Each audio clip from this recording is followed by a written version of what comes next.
FX Medicine is your gateway to resources, research and information on the safe, evidence-based approach to practicing complementary and integrative medicine. Stay current by visiting fxmedicine.com.au to register for our email newsletter and exclusive members-only content.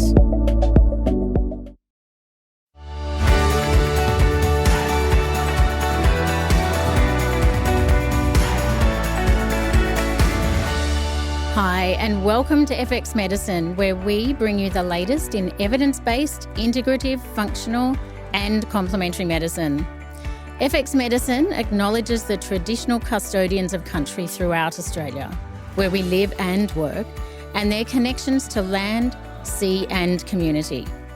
We pay our respects to their elders, past and present, and extend that respect to all Aboriginal and Torres Strait Islander peoples today. I'm Emma Sutherland, and joining us on the line today is Dr. Jade Teta, naturopath, author, and podcast host. Jade's primary area of specialty is integrative endocrinology, and more specifically, hormones and metabolism. Jade's latest book is called Next Level Metabolism, and in it he discusses how to heal metabolic damage, balance hormones, and successfully lose fat. Now today, we are going to deep dive into the world of metabolism, looking at the hormones and the roles they play, as well as so much more. Welcome to FX Medicine, Jade. Thanks for being with us today. Thanks for having me, Emma. I'm excited for the conversation. It's going to be fun. Yeah, totally agree. I can't wait either. Now, just to set the scene, in June of last year, the World Health Organization stated that worldwide obesity had nearly tripled since 1975. According to Australian Bureau of Statistics data from 2018, 67% of adult Australians are overweight or obese.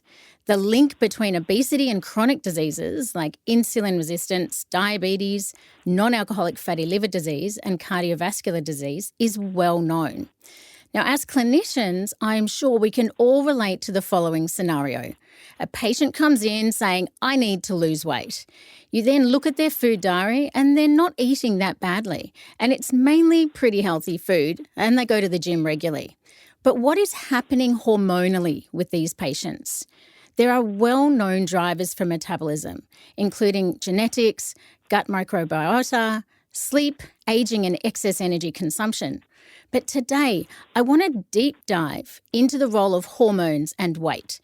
We know hormones regulate appetite and satiety, but what is happening beyond calories in and calories out?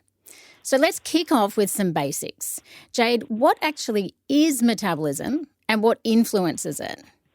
Yeah, well, the best way to think about metabolism in my mind is as a sensing and responding apparatus. And I want to break that down a little bit because if we look at the way it is currently seen, most people, and let's just go through the evolution of this really quickly. When we think about the way metabolism has been described historically, it is usually described in my mind as a metaphorical calculator, right? It's basically this idea of like, we're going to manage our energy resources, and it's calories in, calories out. It's an addition or subtraction problem from the old model, the calorie model. Now, the truth of the matter is the metabolism does have some ability to track and sort of count in a rough, crude, calorie-counting way or calculator way what is going on with its fat stores. For example, leptin is a hormone that's released from fat cells, as we all know, that speak to the brain and say, hey, brain, we've got about this much fat on our body. The problem is that model, that calculator model, falls apart pretty quickly once you begin to cut calories and or exercise more. The metabolism begins to budget itself. And so the calculator model has not really served us. And so a lot of us started to upgrade that model, and we started to talk about the metabolism as more like a chemistry set, where we went to this hormonal model where it's like insulin and leptin and cortisol and estrogen and progesterone and testosterone. And if we get the hormonal balance correct, we should be able to lose weight. And the fact of the matter is that also has not really panned out too well for us. Now, of course, calories matter, and the calculator model is somewhat correct. And of course, hormones matter, and the hormonal model is somewhat correct, but they're both not complete and somewhat incorrect. And so when we think about this sensing and responding apparatus that is the metabolism, it looks out into the environment. It says, what is out there in terms of light and temperature and season? What is out there in terms of food availability? What is out there in terms of danger? And then it also takes signals from inside the body and gathers up those things. What does the liver need? What's my nutrient status? What's going on with the signals that the microbiota is sending? What's going on with inflammatory signals, infection, things like this? And it merges those two things to plot a course back to balance. So to me, we should never really give a simplistic metaphor for metabolism because it's too complex. But if we're forced into it, this looks a little bit more like a stress barometer, a pressure barometer, or a stress barometer, and a thermostat. This is more what we should be thinking about with the metabolism. It looks at how much stress is in the environment. Yeah. It looks at how much stress the cells inside the body are under, and then it adjusts and adapts and reacts like a thermostat. And so it does have some calculator-like properties. It does have some chemistry set-like properties, but it probably most resembles a thermostat and a stress barometer. And so if we understand that, we can start to understand that really any stress, whether too little or too much food, too little or too much movement, infection, injury, inflammation, social pressure, even if we're not under pressure, but we have a perception that we are, this is all registered as stress, and then the metabolism has to respond. And this is how we should be looking at the metabolism. It is not about trying to speed it up. It is about trying to make it more resilient. It's not about having a fast metabolism. It's about having a more flexible, resilient, and adaptive metabolism. And I think this is the most succinct way right now, with the limited information that we have about metabolism. This is the best way to look at it. And when we look at it this way, it does begin to change our way of dealing with it, because it does start to take into account when we cut calories, why the metabolic rate slows down, why we end up getting excess hunger and cravings. The old models don't really account for that. So that is how I see metabolism and how I think we want to be viewing it moving forward. Yeah, I really love that analogy, and I agree that stress barometer, which adapts according to internal and external cues in order to maintain balance. That's a great way for us to reframe metabolism and be a little bit more holistic around metabolism. But you mentioned metabolic flexibility, and this concept fascinates me. I mean, how do we achieve it?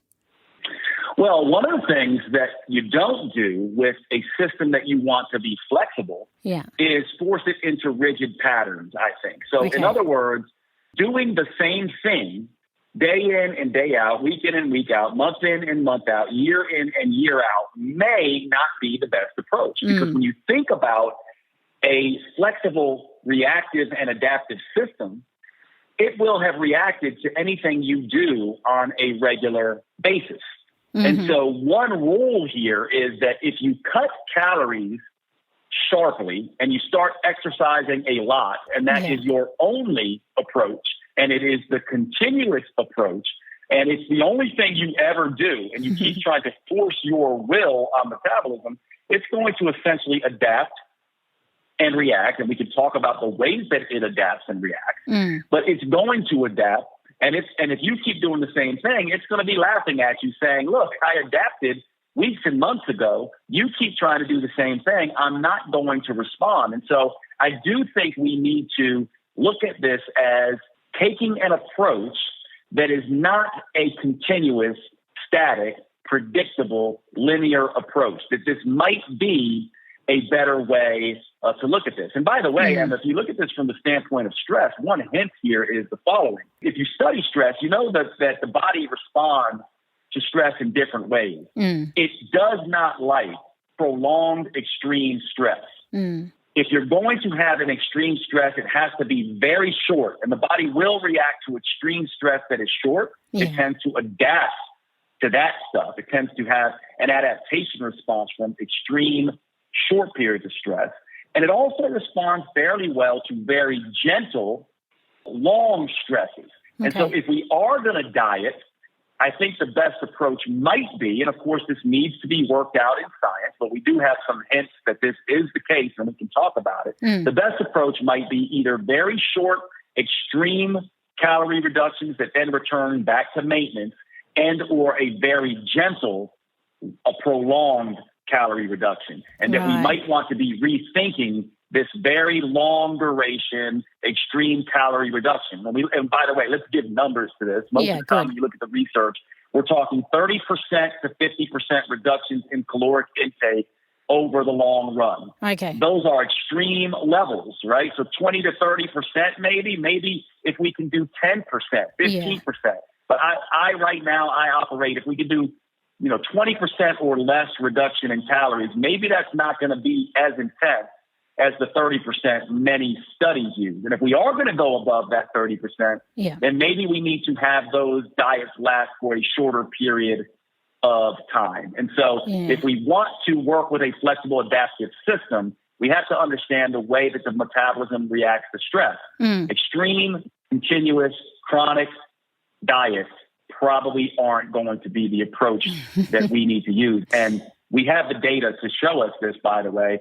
People who try these approaches, only about 5% lose the weight, which in research, by the way, just so we can all know what we're talking about, success is defined as 10% loss in body weight sustained over a year. So only 5% of people are able to do that, which means 95% of people either can't lose the weight and or can't sustain that 10% weight loss over the course of the year. That number drops to 97% at year 2 and drops to basically 99% at year 3. So obviously the model we are using is not working. Yeah, agreed. And, as clinicians, we all see this in our clinical practices that patients struggle because of this rebound situation. And for us as clinicians to understand metabolism better so that we can have more effective conversations with our patients is absolutely critical. I mean, I'm curious, Jade, what are the best ways to actually assess metabolism?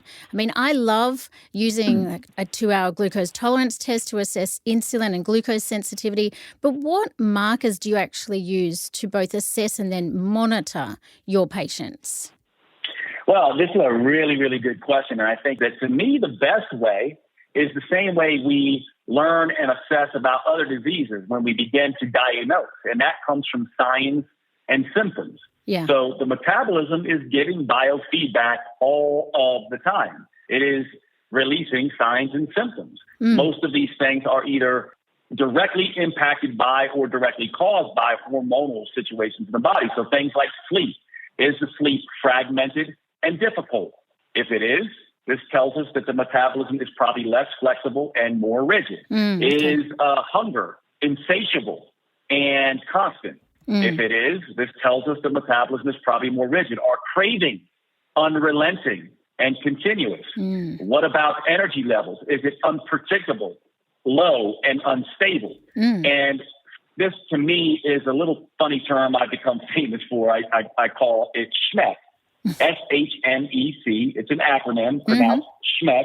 It stands for sleep, hunger, mood, energy, and cravings. So to me, the first sign and the first way to assess metabolic flexibility or metabolic rigidity is your SHMEC, sleep, hunger, mood, energy, cravings, in check, or is it out of check? Now, by the way, sleep, hunger, mood, energy, and cravings, SHMEC, is really a catch-all phrase for all biofeedback. So it also includes things like exercise performance and exercise recovery, menses, libido, erectile function, digestive function, joint pain, headaches, signs and symptoms, immune reactivity, how likely you are to get a cold and a flu every season, those kinds of things. So to me, the first way to assess metabolism and its ability to be flexible or not is that when you go on a diet, is SHMEC in check or does it quickly go out of check? Okay. So that's the first thing. The second thing would be how likely and how effective is this approach changing body composition? Not just weight, but body composition. Is the person losing fat? Yeah, critical. Best way to assess that, in my opinion, easiest way to assess that is look at inches and weight rather than just weight. Yeah. If the weight is going down slowly or not changing at all, but you're losing inches, this is a great indication you are losing fat. And then finally, we can get a little fancier with continuous glucose monitors, things like hemoglobin A1C, fasting insulin, thyroid panels, heart rate variability, these kinds of things, right? Okay. So we tend to, I think, as clinicians, we tend to jump to labs and vitals first. But the truth of the matter is those things aren't really necessarily going to be showing up until the dysfunction becomes disease, right? So what we want to do is catch this early. And if we're talking about just weight loss, most of these people aren't going to have a dysfunction necessarily or disease. They're going to just be having signs and symptoms of being unwell. And most of us who are functional medicine practitioners know very well that long before you start seeing blood laboratory derangement, and that there's going to be dysfunction showing up in the way the person looks and feels and functions in their everyday lives. And this is why I think SHMEC and body composition is probably the best place to go, but all three matter. So we should be using all three, the way the person looks, functions, and feels, as well as vitals and blood labs, if that makes sense.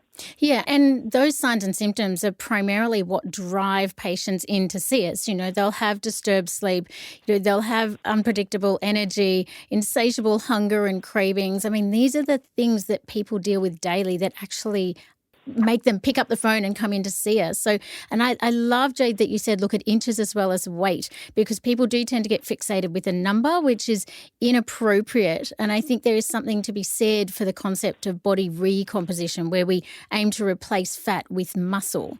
And looking at those labs where you can, the HbA1c, the fasting insulin, the thyroid panel. And I do love continuous glucose monitoring myself, both personally and with my patients, to help assess their response in real time to food. Some great points there, Jade. I wanted to just have a quick chat around leptin. You know, we know it's released by fat cells in white adipose tissue, and it signals to your brain that you're full and you have enough fat stored. And leptin helps regular long-term weight control. Now, leptin resistance is something that is not discussed enough, in my opinion. I see it a lot in clinic. Can you explain what leptin resistance is? And I'm actually really curious because I was reading a 2021 review showing that giving leptin as an intervention doesn't work for weight loss, as the leptin receptor sensitivity has been so blunted. So if we have a patient that comes in and we do test their leptin and it's elevated, what do we do for these patients? Yeah, well, so first of all, I mean, just to make sure, I'm sure everyone knows, but I'll just do a brief review for people who may have forgotten about leptin. But leptin is released from fat cells. It essentially goes to the brain. And it tells the brain, hey, look, here's how much fat you have on the body. Here's how many calories you have stored away. Yeah. And the brain, in response, when the brain is functioning normally, should say, oh, okay, we got plenty of fat on the body. So let's stop being so hungry. So typically when leptin goes up, the brain says shut down hunger. It also has some degree, it looks like, effect on craving for highly palatable food. So cravings also should decrease. The little other known things that leptin does is leptin will go to the adrenal glands and to the thyroid glands and say, hey, you know what, maybe we need to bump up metabolic rate a little bit. And it probably has some effects on mitochondrial function, perhaps. There's some indication it might be having some impact when it binds to other cells on speeding fat burning. But it mainly works, so far as we know, through adrenal function and thyroid function to upregulate basal metabolic rate. Thyroid mainly binds and then begins to burn fat. So those are all well-known sort of aspects of burning fat. And one thing I do want to say here just briefly, because I even think clinicians get confused on this, Yeah. is let's all remember the difference between lipolysis, the release of fat, and the burning of fat. They're not the same thing, right? When fat is burned, first thing that has to happen is it gets released from a fat cell. It then has to travel to the cell that's going to burn it, the muscle cell. Yeah. It then needs to be taken in to that muscle cell. And then it's essentially burned through beta oxidation. Yeah. Now, a lot of people think that if fat is released, that automatically means fat is going to be burned. But in a very rigid, non-flexible metabolism, like metabolic syndrome or insulin resistance or leptin resistance, oftentimes you have no problem releasing the fat, or you'll release the fat, but then it just gets restored because it can't be burned. Now, leptin's job is to essentially say, brain, stop eating so much, and body, start burning fat. Okay. Now, what happens when leptin is around for very high amounts for a long period of time? It's the same thing that happens with insulin, which, by the way, we're starting to see this happens with lots of different hormones, including hormones like estrogen and other hormones. Hormone resistance begins to occur. The body regulates those hormonal signals by down-regulating leptin receptors.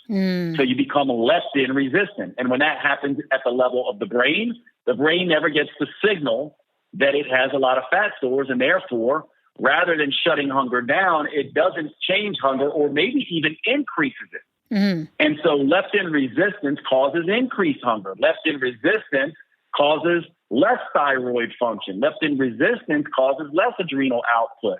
And by the way, leptin also speaks to the gonads, testicles, and ovaries, and has effects on reproduction as well. So leptin resistance has far-ranging issues that come up for it. Now, you asked the question, how do we begin to reverse leptin? And this is leptin resistance. This is the catch-22. Because obviously, if you become leptin resistant from eating too much, so you might think that, okay, now all I need to do is the reverse. I'll just eat less and exercise more. And what will happen is leptin will begin to drop, but oftentimes that's going from one stressful state, very high leptin, to also now very low leptin. So dieting typically causes leptin levels to plummet, especially if it is a very strict diet. Right. And so what we're perhaps doing wrong is we're perhaps going too extreme on the dieting. The best way to reverse leptin resistance is to begin to go into a diet that is either very short and extreme or very long and gentle. Right. And also a diet that controls hunger, because here's what's going to happen. You'll be excess hunger will occur and cravings when you're leptin resistant. But then when you go on an extreme diet and you start burning a lot of fat rather than storing it, leptin levels fall, which is basically the same thing, right? Now you're also not getting the leptin signal that you wanted, and hunger goes up. Both issues, leptin resistance, that is where leptin is very high, and falling leptin, where leptin is very low, cause hunger and craving. Okay. And so whatever diet you use needs to control for hunger and craving. So not only do you need to take either an extreme short approach or a gentle long approach, but you need to do something to control hunger. Okay. That hopefully doesn't have a whole lot of calories along with it. And we do have some tools here. Fiber, protein, and water seem to be the best things to help with hunger. Now, this is somewhat individual depending on the patient in front of us. Most people respond very well to higher protein diets to shut down hunger. Some people are vegans and vegetarians, so we can't get the protein on board, so maybe we have to use more fiber. Okay. But fat also can be, especially if we can get people into a ketogenic state where we're producing ketones. Ketones also seem to be pretty hunger suppressing. Yeah. And so the way to reverse leptin resistance, in my mind, is threefold. One, begin to control the stress of dieting. Don't do extreme dieting for long periods of time. Okay. And also control hunger by ramping up the percent of food in the form of protein, fiber, and water. And we also could potentially use a ketogenic diet for those that it is appropriate for to help with this. And this will begin to address some of this leptin resistance. Right now, to your point, Emma, we can't just give people leptin injections and expect for it to work with dieting because hormones work in a symphony. They behave differently depending on the other hormones they're socializing with. It is virtually impossible for us, every time we try to isolate a hormone and give it in isolation and expect for those effects to be isolated, it all falls apart because it depends on the other hormonal environment that is around, if that makes sense. Yeah, it makes complete sense. And I think that shows the nuances of hormones and the interconnectiveness of hormones. But I also think from a clinical perspective, if we understand fundamentally that the stress of dieting is a big factor, and patients will have come in and they've already done those extreme diets and they've rebounded their weight and it's not working. And I really like that concept of, trying either a long and gentle approach or we do a short extreme approach, and that concept of diet breaks and pulsing as well can be really helpful, but always controlling that hunger. I mean, we know fundamentally that our patients are not eating enough fiber or water, having enough water or enough protein, and getting their diets more aligned with that is going to be really helpful on that side of things. I wanted to just shift gears a little, Jade, and discuss cortisol, because I know you've done a lot of work in this space, and as part of our flight-flight response, cortisol is naturally anti-inflammatory, which sounds super helpful from a metabolic perspective, but with chronic stress, cortisol is consistently elevated, which causes the hypothalamus to become less responsive. Once again, this receptor side of things comes up, and this can shift cortisol into having a net pro-inflammatory effect. Can you comment on this? I mean, cortisol can be both fat burning and fat storing. So talk to us a little bit more about this. Yeah, well, I call cortisol the Jekyll and Hyde hormone. And so Dr. Jekyll was this very gentle, introverted man who drank this potion that brought out his evil side, right? The Mr. Hyde.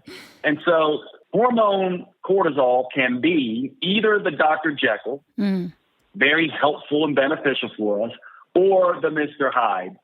And it works on the Goldilocks Principle. Too much cortisol or too little cortisol brings out Mr. Hyde. And so we need it, but we need it in just the right amount. Okay. And the way to think about what it does is if you think about the metabolism as a sensing and responding apparatus, you said it just right, Emma, that the hypothalamus and pituitary is the command and control center. It is the satellite dish that is pointing into the body and also outside of the body. So imagine a satellite that is taking signals from outside. It's got two dishes, let's say. Yeah. One dish pointed inside the body and taking signals from inside the body, and another dish looking outside the body. Yeah. Cortisol causes this sensing apparatus to become scrambled.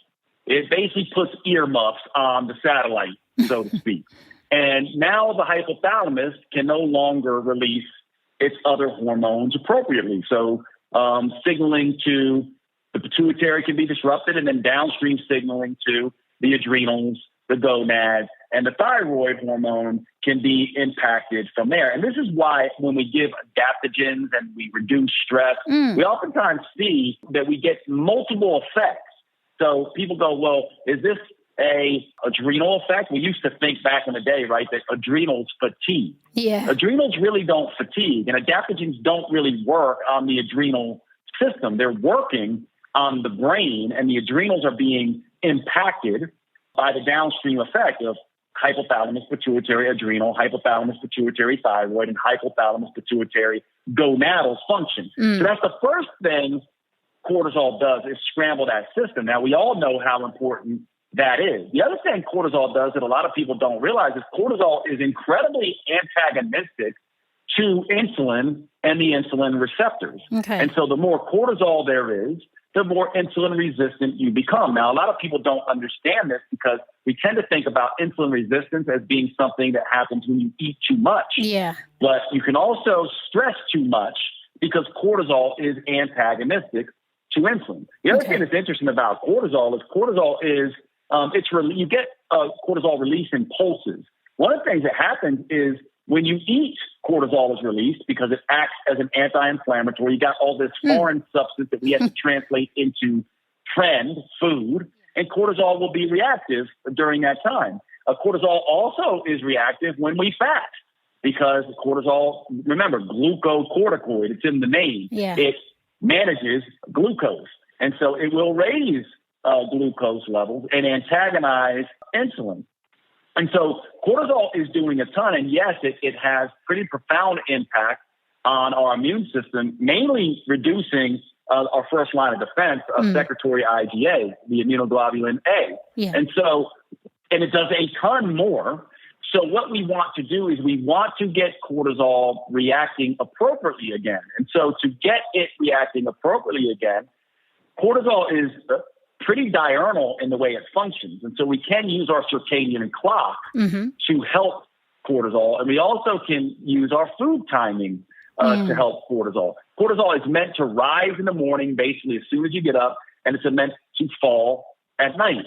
And so by waking up with the light, exposing ourselves to the light, getting outside and getting our eyes exposed, we help that cortisol response at night. Yeah. And by dimming our lights and preparing for nighttime and reducing our food intake at night, we can begin to lower cortisol. So rule number one with getting cortisol to be in the Goldilocks zone once again is to start paying attention to our circadian rhythm. Glucose intake mainly in the morning, less carbohydrates at night, more light exposure in the morning, less at night, these kinds of things. And of course, with many of our patients, we can begin to use adaptogens. But I think the biggest way to begin to address what's going on with cortisol is to help people get back into alignment with their circadian rhythms and also get the stress load off the system. So many people are like, I got to do this, I got to do that, I got to avoid this, I got to avoid that. Actually, our functional medicine sort of environment sometimes adds to the stress when we start telling people, there's toxins on every corner and you shouldn't eat this and you shouldn't eat that and avoid this and avoid that. We need to get people to woo-saw a little bit, to relax, to own, to move into, and that's the other second way. Get them into really paying attention to rest and recovery when it comes to cortisol. And then the final thing is exercise is really interesting, right? Because all exercise will increase cortisol. And we do not want not to have that. That is a beneficial effect. Intense exercise, long duration exercise should raise cortisol. And that's a really good thing. But then we want cortisol to fall pretty quickly after that. And so we have to realize that if we exercise too hard, too often, or too long, too often, we're possibly disrupting this cortisol rhythm as well. And so we want to balance our intense and prolonged activity with relaxing activity. Things like creative pursuits, things like meditation and massage, things like sex and orgasm, things like time with pets. Relaxing music, time in nature, and all the things that can lower cortisol. Perhaps the best thing to balance cortisol is walking. Walking, not power walking, because that might raise cortisol, but nice, relaxing nature walking has the effect to lower cortisol. The Japanese researchers have shown that it is actually more pronounced when it's done sort of slower and in a more meditative way and in nature settings. And walking also, not only does it lower cortisol, but it also sensitizes the body to insulin. It's one of the few types of activity that does both. Okay. It's also incompatible with eating for most people, unless you live in the United States. And I don't know how it is in Australia, but yes, in the United States, you will see certainly people out walking and eating. But for most people, that's not the case. Okay. So that's the story on cortisol. It's really important.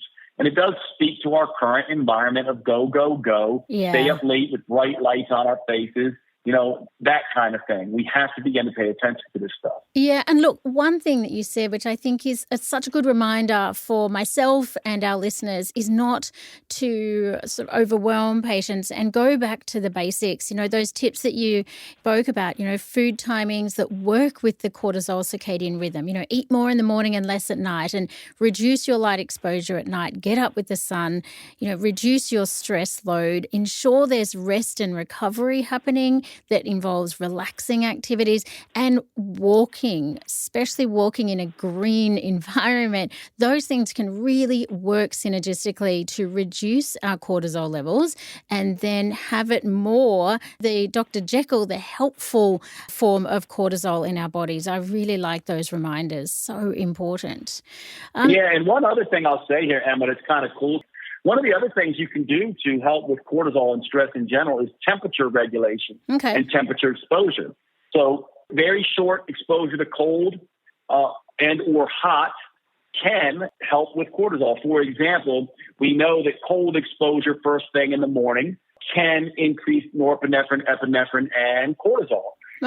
And warmth at night can begin to lower cortisol. One of the interesting things about temperature exposure at night, too, is that you got to kind of think about the way that heat has an acute effect on you and cold has an acute effect on you, but then heat and cold also have an adaptive response on you. So obviously, if you heat yourself up at night with a hot shower or hot bath or hot sauna, what happens is all the blood vessels dilate. They start to dissipate heat and to cool the body down. Well, we all know that cooling sensation of cooling the core down is a natural signal for bedtime. True. And regular sauna bathers have been shown to reduce cortisol levels. And so cold might be something we can use to raise cortisol when we want it high. And heat might be something we can use to lower cortisol levels. And these temperature effects also can have very beneficial effects in helping us do better with this rest and recovery activity. The final thing I'll say here is that when it comes to alternating hot and cold, so-called contrast hydrotherapy, where you go from hot to cold, back to hot, back to cold, over and over again, this is a great way to exercise the hypothalamus and to get it to be a little bit more sensitive. Because remember, the hypothalamus, one of the things it also does is regulate temperature. Now, of course, this would need to be studied, but I have a theory and a hypothesis that one of the reasons contrast hydrotherapy has been shown to be so effective in things like immune function and reduction of Alzheimer's risk and cardiovascular benefits, reducing risk of cardiovascular disease, is that it really is helping manage cortisol and making the hypothalamus pituitary axes, adrenal, thyroid, gonadal, more functional.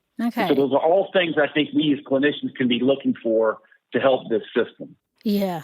Some really great pointers there. And it is about working upstream and downstream. Coming from both angles is always going to be a good thing. I wanted to pick your brains on estrogen. Now, a decline in estrogen can cause changes in fat distribution and an increased storage of abdominal fat. And you have written estrogen is insulin sensitizing, making it less likely that excess calories are stored as belly fat, and more likely a calorie deficit results in fat loss rather than muscle loss. So can you share with us how estrogen levels affect metabolism and a woman's weight? Yes. And one of the things that we should do is that whenever we talk about estrogen, we really need to talk about her twin sister, progesterone, because they really do work together. I say twin sister because I do think the best way to learn this is to think about estrogen and progesterone as non-identical twin sisters. They're twin sisters because they are absolutely dependent on each other. They're non-identical twin sisters because they don't do exactly the same thing. Now, estrogen is the sister who's the go-getter. She's a type A athlete, wants to go, is very rambunctious, very adventurous.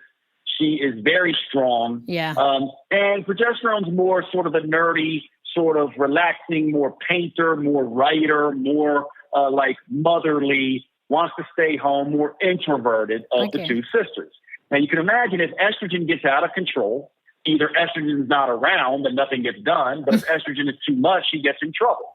So progesterone is always trying to regulate and protect her sister estrogen. Now, estrogen dominates most of the time. Progesterone mainly plays a regulating role here. And estrogen is insulin sensitizing to the body, Right. which essentially means that when you are overeating, estrogen makes it more likely that those calories will be stored as muscle.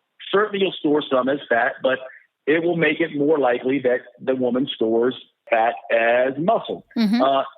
If the woman is dieting and stressing herself out with very low carbohydrate diets and estrogen is around, she'll be more likely to lose fat and less likely to lose muscle. So estrogen is a really, really good one to have around. Also, estrogen helps amplify dopamine and serotonin levels in the brain, which together, people think of serotonin as relaxing, but it's mainly a self-esteem oriented sort of feeling. It makes you feel good about the world. And dopamine certainly is a neurotransmitter that allows us to fall in love with the process of achievement. So it's very driven and goal-oriented and likes that.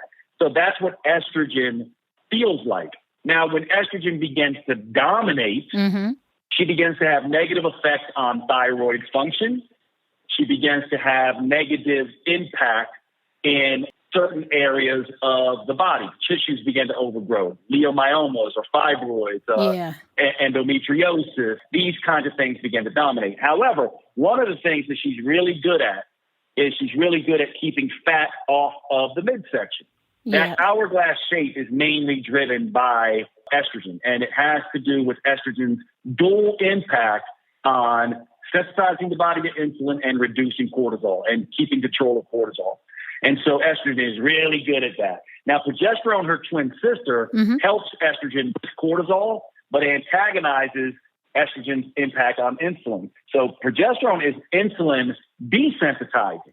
Or progesterone causes more insulin resistance. And for those of you who are confused about that, think about it like this, that post-ovulation, that's when progesterone starts to make herself known. Post-ovulation, there might be a baby coming along. So it makes sense to have increased triglycerides, blood fats, and increased glucose around in case that egg gets fertilized and you have a baby that needs to be sort of taken care of, because the progesterone is very smart. She's like, we might have a kid. Let's make the body a little bit more insulin resistant so we have some extra blood fats and extra glucose around. And so this is what estrogen and progesterone are doing. This is how they're playing. And another way to visualize this is think of Joan of Arc. Think of Joan of Arc out there on the battlefield. Estrogen is the suit of armor, progesterone is the shield, and testosterone is the sword. Obviously, you don't want to lose your armor.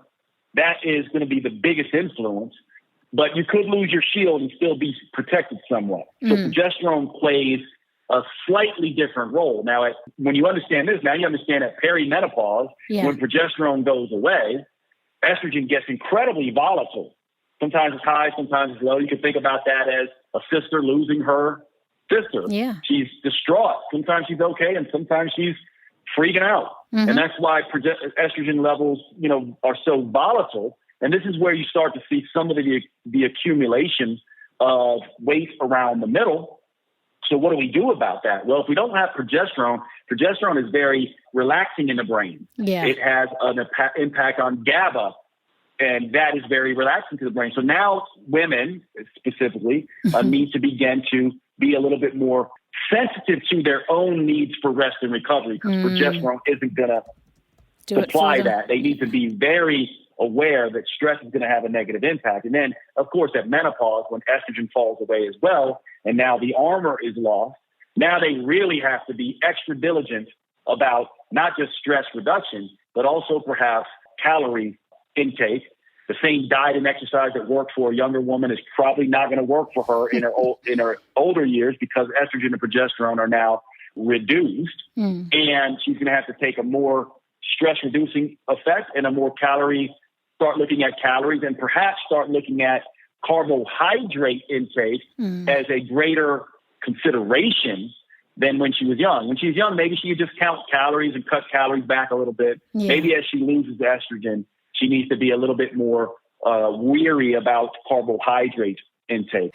Look, I really love that analogy, Jade, of the non-identical twin sisters, with progesterone being the relaxing, creative, nurturing one, and estrogen being the type A, adventurous, goal-orientated, dominating one. When I think about this information through my clinical lens, I'm thinking of the women that come in to see me that are perimenopausal, saying 10 years ago, I used to just do X, Y, Z and I would drop those 3 kilos really easily. Now I can't do it at all. But if we can reframe that and explain to women that they are no longer enjoying the benefits of as much progesterone, and therefore they need to make lifestyle choices and really help preserve that function of rest and recovery in order for them to drop that little bit of weight. I think that that's critical from that clinical pearl perspective, and really just watching the carbohydrate intake. I do think we need to earn our carbs after a certain age. I think you are very right on that level. Yeah, I think it's very, very well said. And of course, we have to remember as clinicians, one of the things that makes us clinicians and not researchers is that we have to deal with individuals. Remember, research is a tool for averages, not individuals. Yeah. We deal with individuals. And so each woman or each person we have to deal with, we have to take into account their unique physiology, psychology, preferences, and practical circumstances. And when it comes to estrogen and progesterone, it's very good to know what their unique physiology is, because a young female has a very different physiology than a more mature female. And medicine and research certainly has not looked at that much in the lens of weight loss. But then, of course, we have to say, okay, now we have to take into account psychology, how some people are very resilient to stress psychologically, some are not. And we have to think about preferences. Some are vegetarians and vegans, and some aren't, right? Yeah. And some are, omnivores, and nowadays some are carnivores and paleo dieters. And so all of this we have to take into account. But obviously, if we miss the estrogen progesterone story, and we're not even taking it into account, and we're doing one size fits all diets, we are potentially doing harm. And this comes into, consideration where things like fasting or keto diets and things like that might be seen one way in a younger woman who has estrogen and progesterone, or one way in a particular menstrual cycle, like the first 2 weeks of the menstrual cycle when estrogen is dominating. Maybe that's a time for more extreme dieting and exercise. But that's very different in someone in the second half of the menstrual cycle, or very different than someone who's perimenopausal, menopausal, or postmenopausal. And these are all things I think that we have ignored, because what we do is we look at it in the clinical lens. Like, for example, when we think of menopause clinically, oftentimes we think of, this means that this woman is 1 year without menses and or has an FSH of 30 or above, right? Yeah. However, we also need to be thinking menopause usually means she's got very little estrogen and progesterone floating around. Yeah. Right? And perimenopause is low progesterone with volatile estrogen. That's a little different than menopause, right? Volatile estrogen with low progesterone is a little different than low progesterone and low estrogen. So these distinctions matter, and I think they matter a lot. Yeah, I would 100% agree, because people do think one size fits all. And as naturopaths and integrative clinicians, we know that this individualized medicine approach is so important, so that our patients do actually get the results that they're looking for. Yeah, 100%. Amazing. Jade, thank you so much for joining us today. There's a few key points I've taken away. There's actually many, and I'm trying to get my brain unscrambled. But the first one is that metabolism is complex and nuanced, making case-taking for the individual extremely important. I love this new framework for metabolism, thinking of it as a sensing and responding apparatus that responds to the internal and external cues to regain balance and homeostasis. And the importance of educating our patients on the role that hormones play in their metabolism, so they get a deeper understanding.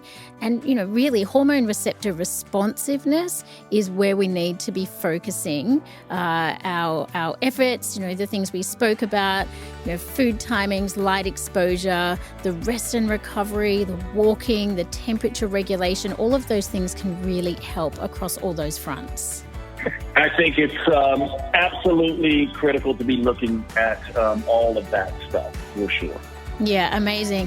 Thank you everyone today for listening. Don't forget you can find all the show notes, transcripts and other resources from today's episode on the FX Medicine website, fxmedicine.com.au. I'm Emma Sutherland and thanks for joining us. We'll see you next time.